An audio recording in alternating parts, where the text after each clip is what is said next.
There's a new resource to help combat drug addiction in Dunn County. First News at 9's Daniel Gomez explains how it works and how team members are hoping to gain the trust of those struggling with addiction. I grew up in Menominee, Wisconsin. I've had friends that have gotten addicted to methamphetamines. I've had people call me and talk about their kids or their neighbors or their employers or their employees and methamphetamines and other drug addictions.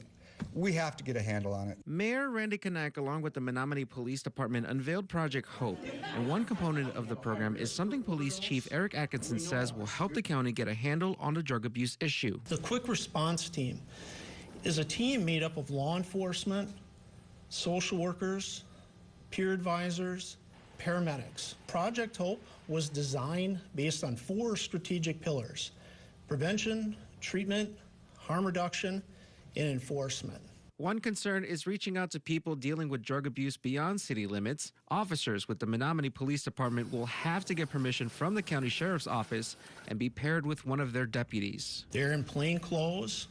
They're specially trained to work with people that have substance use disorders. They won't have jurisdiction, but Chief Atkinson says that won't be a problem since officers with the Quick Response Team are working with others to help those addicted to drugs. Another component of the program involves check-ins to better assist those who are accepting help from Project Hope. What we do is we provide what we call wraparound services. Those services address other issues that can get in the way of recovery, and that is shelter, access to food, even transportation. They hope the outcome is a decrease in crime, improvement to quality of life, and to save lives, says Chief Atkinson. There's no greater purpose than preserving someone's life. And in order to do any of that, they first have to gain something important from the people they are trying to help, says Rebecca Merrifield with the County Sheriff's Office. I think it's going to take some time. We want to help them in whatever way they can, and that starts small. There's going to be instances where we've probably arrested individuals that we're talking with. As agencies, we would rather help than hurt.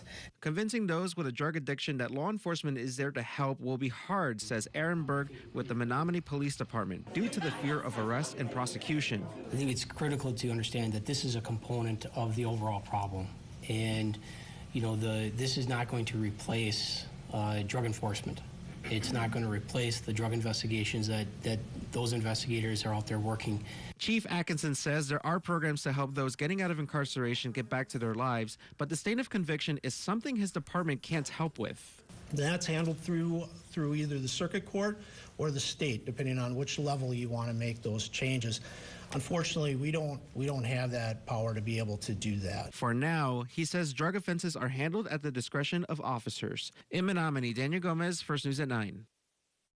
The Angels of Red Cedar is also involved with this initiative, and the organization is helping give safe spaces for those facing addiction to hand in drugs and paraphernalia without fear of arrest or prosecution.